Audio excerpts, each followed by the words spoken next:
Port Moresby General Hospital receives help.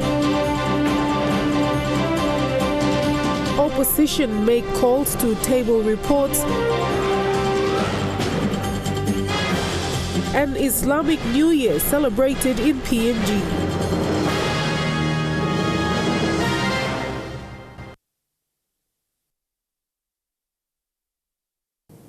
Welcome, this is Sunday's News. I'm Charmaine Poriambe.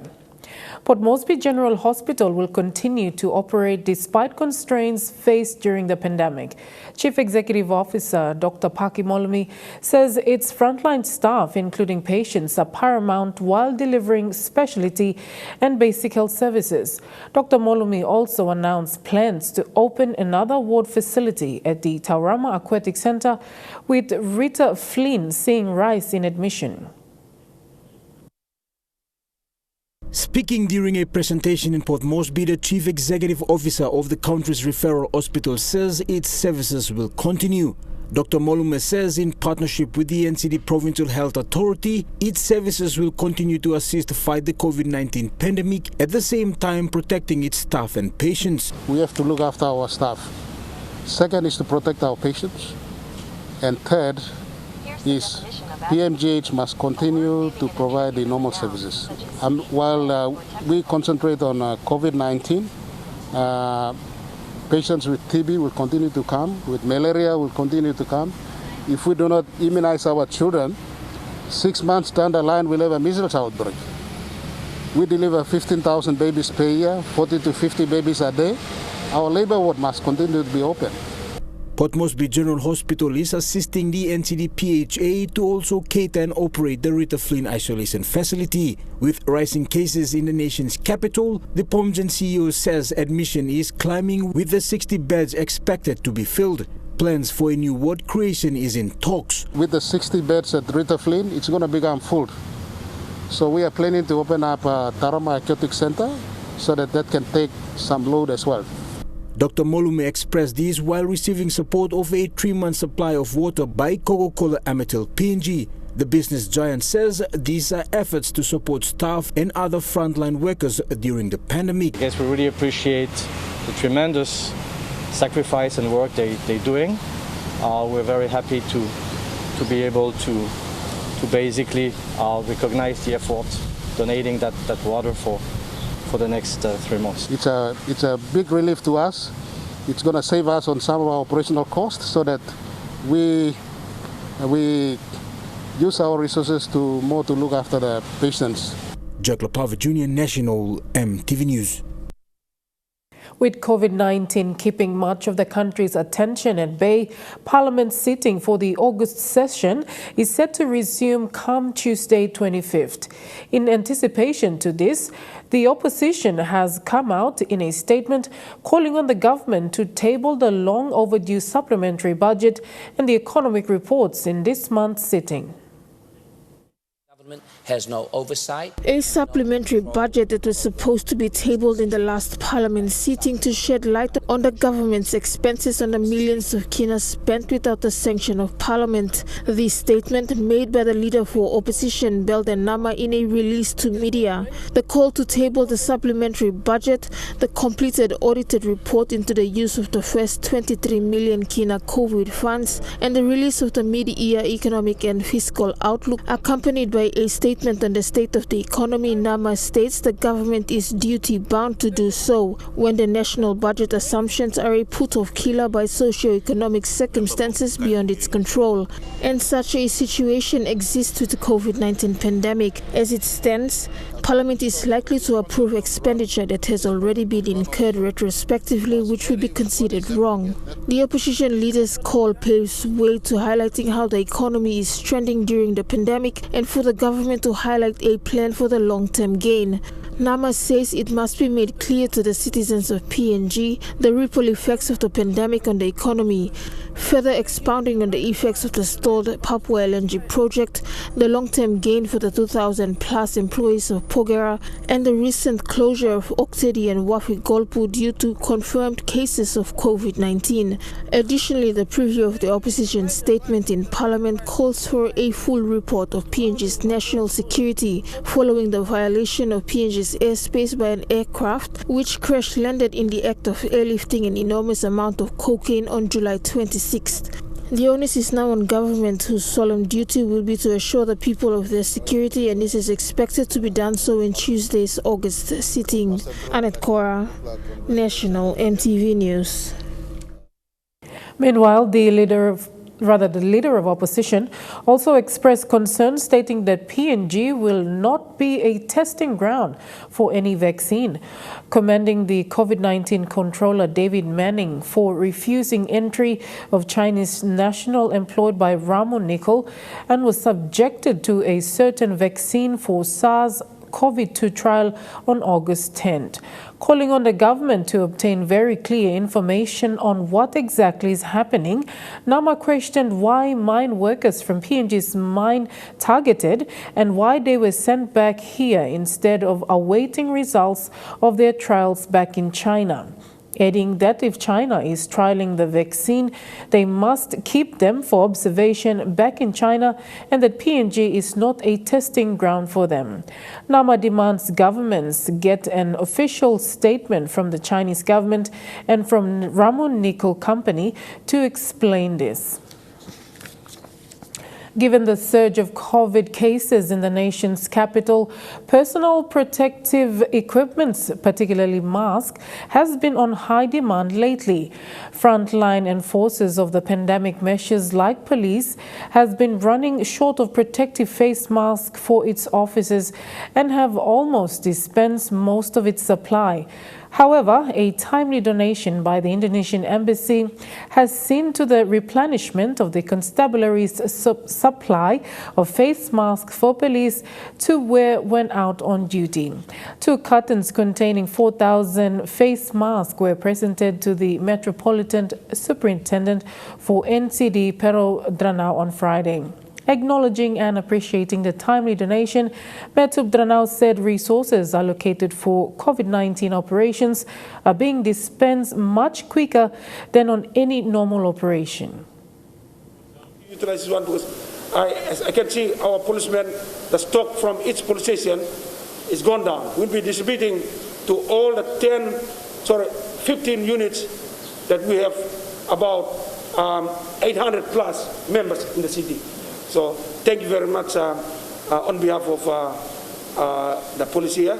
I represent the police commissioner as well as the divisional commander to accept the gift from the Republic of Indonesia through the embassy in Port Moresby. Thank you. Thank you. Muslims in Papua New Guinea joined the rest of the world in celebrating the Hijrah or the Islamic New Year last week. The chief imam or church elders of the Islamic Society of PNG celebrated the Islamic New Year in Hegora village in the Kairukuhiri electorate of Central Province. We joined them in a weekend of prayer, reflection and celebration. Allahu Akbar, Allahu Akbar. It's 5 a.m. and 12-year-old Ishmael calls for everyone in Hegora village together for the dawn prayer or the Salat al-Fajr. The morning prayer is the first prayer of the day. Muslims are required to pray 5 times in a day. It's no ordinary Saturday for the people at Hegora, as they are joined by chief imams or church elders and fellow Muslims from Port Moresby to celebrate the Islamic New Year. It marks the beginning of Islamic calendar, 12th month, and it's historical why Muslims have chosen Hijrah. It is a turning point in the history of Islam and Muslims.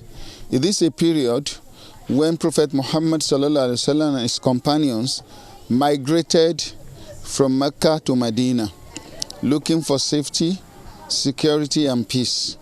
where they will have freedom to practice their religion. Hegora is a small village in Wama along the popular Doa rubber plantation in the Kairukuhiri electorate of Central Province. The Islamic faith was introduced to the community about 10 years ago. Today, a semi-permanent mosque or place of worship stands at the entrance of the village. Imam Ismail explains that the purpose of them celebrating the Hijra or Islamic New Year in Hegora is to continue to educate the people about the goodness of Islam as a peaceful religion. Telling the Papua New Guinean community to explore Islam as an alternative religion that can give them peace in this world. The chief imam of the Islamic Society of PNG, Imam Mikhail Abdul Aziz, who has lived in PNG for over 30 years, says while the Islamic faith is new in PNG, it is one of the oldest religions in the world. Since establishing its presence in PNG in 1981, the population of Muslims is now 10,000. Why Islam is still supposed to spread in Papua New Guinea? Number one, Islam is religion of Allah, Almighty God. All the messengers started from Adam till Noah, Abraham, Moses, Jesus, Muhammad, they were Muslim because they submitted for Allah subhanahu wa ta'ala. Bilkis is from Simbu province and was part of the Port Moresby entourage to Hegora. She fully embraced Islam in 2006. She was born into the Catholic faith, joined the Pentecostal churches, and then found Islam. Islam is a beautiful religion. Nah, one is of Allah. Why? People must dress up for some Santa Maria. Mahabla Jesus bila sosenya, cover mo kata skin blengenya. Then we are looking for some instead of Quran we talk here. Over the Mary must cover him because beauty and stuff is all Mary. That you saw him up leg or up skin as like kind. Well, not a man bleak and like not a man to Bangali beauty give us. So you must carve up. The time you play carve up. You know that people block please him on Narpa line for God and Lord. The celebration wasn't all religiously serious. It was fun and games for the children and adults as well. Children were also tested with their Arabic skills of reading and memorizing the Quran.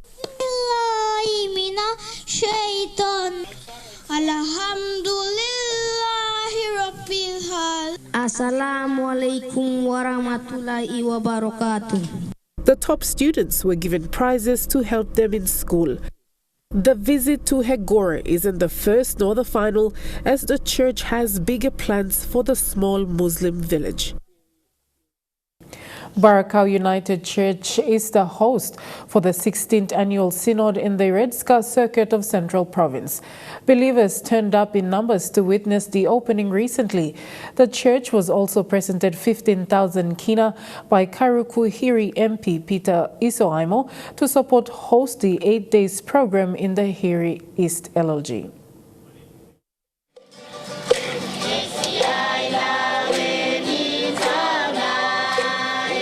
Barakau village in the Hiri East LLG gathered on Friday to officially open the 16th annual synod for the West Central Papua region. Believers all around the Red Scar circuit came not just in numbers but in different colors representing the churches. The local MP also joined the believers. Over 200 participants are attending the synod for 8 days. Under the church sector program for the Kairukuhiri district, the local MP presented a 10,000 kina in check with additional 5,000 in cash. He said churches play a significant role in assisting people in human development. MP Isoaimo spoke in the local tongue, emphasizing distinctions between the role of church and government. He hopes to see the church work with levels of government to reach the people in the Hiri East constituency. The synod will end on the 29th of August and will declare the next host for 2021.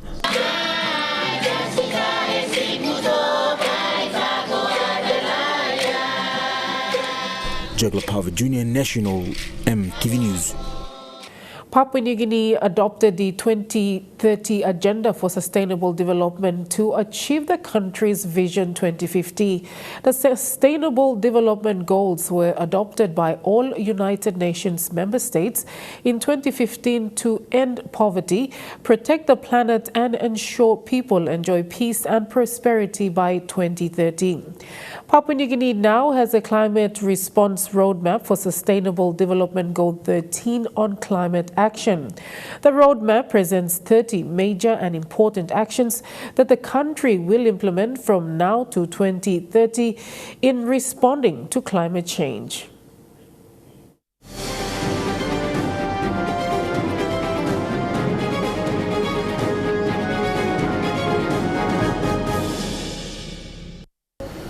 The level of climate threats that our unique and fragile ecosystems are facing is a concern to us. It is for this reason that we work tirelessly to ensure that we can have sustainable development while maintaining and preserving our strategic natural assets. In 2015, Papua New Guinea adopted the United Nations 2030 Agenda for Sustainable Development to help achieve the country's Vision 2050. Under this agenda, Sustainable Development Goals serve to guide our economic growth, improve our well-being, and strengthen our resolve to improve access to basic services for all our people. The SDGs are incorporated into Papua New Guinea's Medium-Term Development Plan 2018 to 2022. Progress on the SDGs has been both good and challenging for the thematic areas of some key sectors. Today, we launched the roadmap to successful delivery of Sustainable Development Goals 13, which focuses on the urgent action needed to combat climate change and its impacts. The SDG 1330 by 30 roadmap gives us a common purpose and clarifies the most urgent priorities for action. If we follow this map together, by 2030 we should be able to say PNG has addressed the risks posed by climate change to its people, its ecosystems, and its development without a substantial increase in greenhouse gas emissions. The SDG 13 roadmap is designed within our existing national policy settings.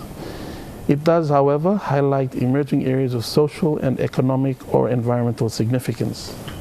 As Managing Director of the Climate Change Development Authority, it has been my pleasure to lead the development of this climate roadmap.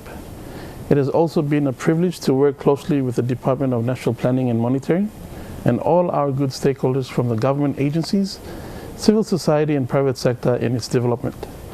I would like to extend my deep gratitude to the United Nations Development Programme for the support in the preparation of this 30 by 30 roadmap by the Climate Change and Development Authority.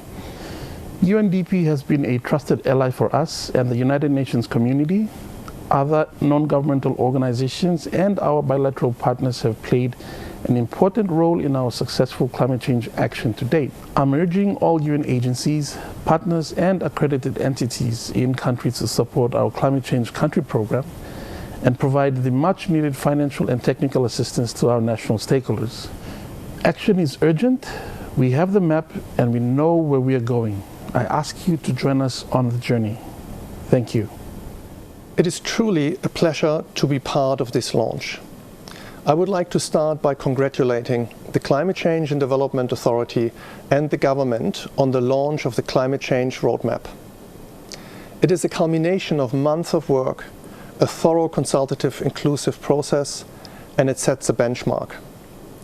There are many countries in the world that have undertaken similar initiatives. Many countries are planning for and are implementing climate action. Few have, however, sought to capture a commitment to the Sustainable Development Goals in this way. The United Nations Development Programme has been a proud and long-standing partner to Papua New Guinea, and the joint work on the SDG 13 roadmap is an expression of our commitment to supporting government in its fight against climate change. For many around the world, climate change raises fundamental questions of human security and survival. Those hardest hit today are among the world's most vulnerable, many of whom live in developing countries, many of whom are women. Papua New Guinea is no exception to this. I would hazard to say that for Papua New Guinea, there is no greater question of national interest than how to address climate change and to build a sustainable and inclusive future for all. There is little that conveys the growing disruption presented by climate change more than the lived experience of so many. Whether you are a farmer in the highlands or a fisherman in the atolls, I can guarantee that you are experiencing profound changes in the environment around you. Unfortunately, conveying this reality is often lost in global discussions on economic development, especially now during this COVID-19 pandemic and ensuing socio-economic crisis. A false dichotomy between sustainable livelihoods and economic development is often created. The impacts of the current crisis, however, will be dwarfed by the socio-economic impacts unchecked climate change presents. The COVID-19 pandemic itself is a direct result of increased encroachment, environmental degradation, and destruction of natural habitats, bringing us too close to zoonotic diseases, such as this virus. There are many reasons why Papua New Guinea has and needs to pursue development, but the type of development we want is a defining question. Climate change does, however, bring into sharp focus the need for change, to orient growth towards greener economic models that are low carbon, resource efficient, and socially inclusive. It brings into sharp focus the urgency of applying sustainable development as a first principle to achieving growth, as unsustainable development erodes the very basis on which all our wealth is built, natural resources. This is the challenge that Papua New Guinea now faces.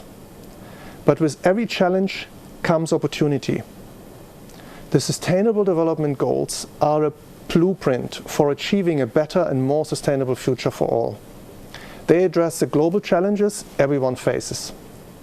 The United Nations Development Programme has proudly supported the government of Papua New Guinea in the preparation of its climate change roadmap. The roadmap highlights the importance of all partners, government, communities, civil society, development partners, and the private sector in coming together to drive climate action. It recognizes that partnerships foster innovation. The importance of tackling the impacts of climate change cannot be understated. Papua New Guinea has been vocal on this for many years. It has often led global initiatives. Papua New Guinea was a founding member of the RED initiative that recognizes the importance of forests as a major asset to mitigate global greenhouse gas emissions. Papua New Guinea was the world's first country to submit its nationally determined contributions under the 2015 Paris Agreement. The roadmap will serve the government's efforts to better define its so-called nationally determined contribution, and its current efforts to revise them is another initiative that UNDP is proudly supporting as a major partner. Such efforts represent an ongoing commitment, not only to international agreements, but measuring efforts on climate action. Looking forward to 2030, I take this opportunity to reiterate UNDP's commitment to support Papua New Guinea in this endeavor.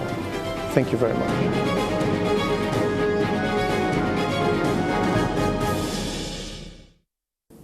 You're watching National EMTV News. After the break, we join Kila Wani with all the sporting details. Stay with us.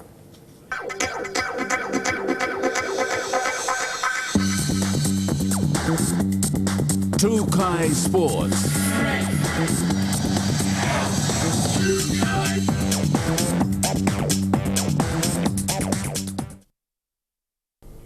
Welcome to Trukai Sports. In NSL, 4 goals by Matthew David of VTS United contributed to a 6-3 win against the Tusbab Stallions. The second-placed VTS United were too classy for Tusbab Stallions. The Stallions struggled to score the majority of their goals from penalties.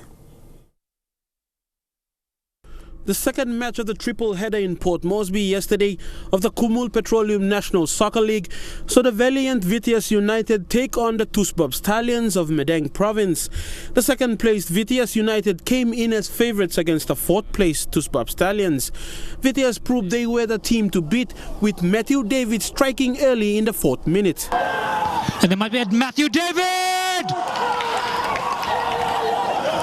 A 1-0 lead left Tusbab stunned, but they were up for a match, but couldn't find the mark in their attempts. Between Talau. The Stallions kept Vitias from more points, but Vitias had to try their luck.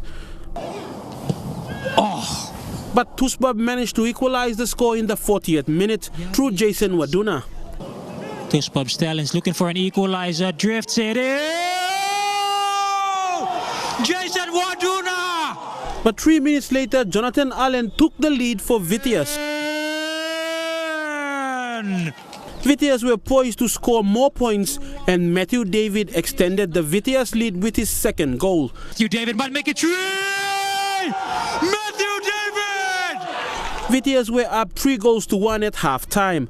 After a good rest at half-time, Matthew David was back to work. Looks to switch across for Matthew David! Matthew David! His third goal, a hat-trick, further stretching the Vitias onslaught against Stallions, 4-1. Tusbab tried to get back but were too far from goal. Might hit it!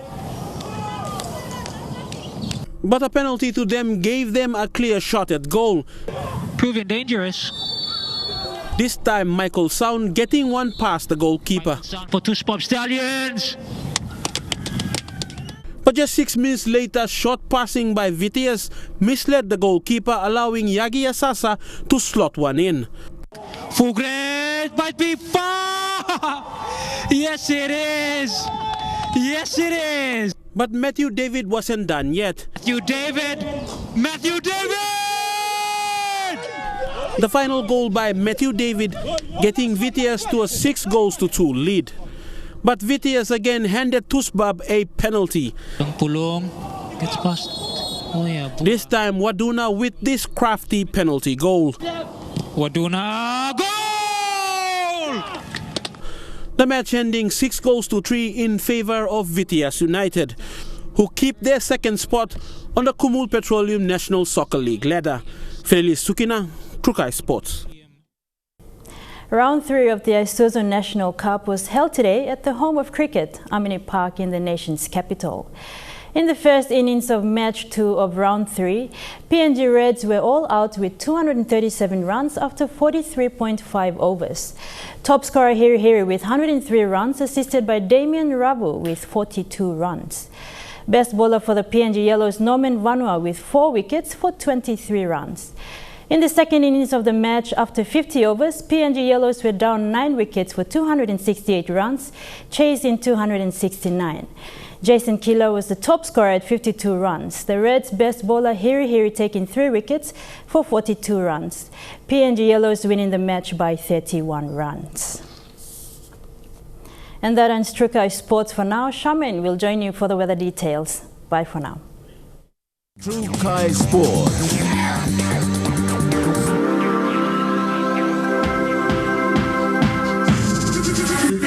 Trukai Sports. This weather update is proudly brought to you by Moniplus, with you always.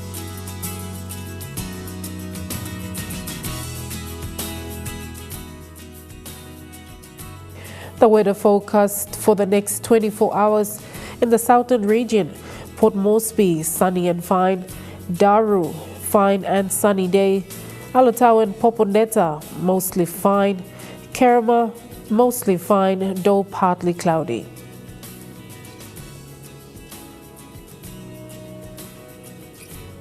In the Mamasa region, Leh, partly cloudy with evening shower or 2; Wewak, a few evening showers; Vanimo, a shower or 2; Medang, partly cloudy with a shower or 2.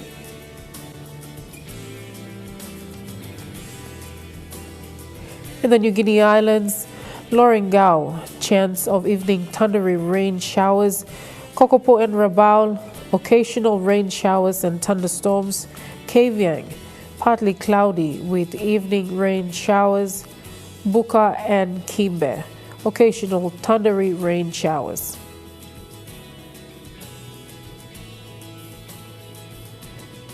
And in the Highlands region, Mount Hagen, partly cloudy with evening showers and drizzles; Goroka and Kundiawa, mostly fine and partly cloudy; Mendi and Wabeg mostly fine.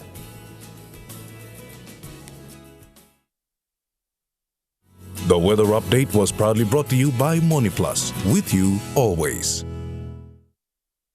And that's the news, sports and weather for Sunday, 23rd of August 2020. From all of us here at MTV, pleasant viewing, be safe and bye for now.